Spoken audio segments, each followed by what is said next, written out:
শুধু আল্লাহ পাক ভালো জানে। কিন্তু উদাহরণটা খুব সুন্দর লাগতো আমার কাছে, ছোটবেলায় হুজুরদের কাছে শুনছিলাম। এক বৃদ্ধ মহিলা থাকতো, ছাগল পালন করত।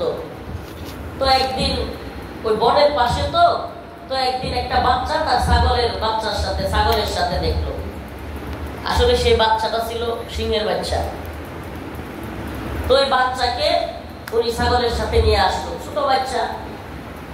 ও ছাগলের দুধ খায়া খায়া বড় হয়েছে।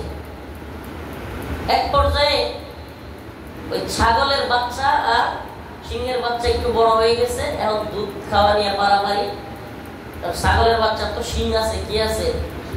শিং আছে। এখন সিংহর বাচ্চার তো শিং নাই, পরে দিছে গুতা।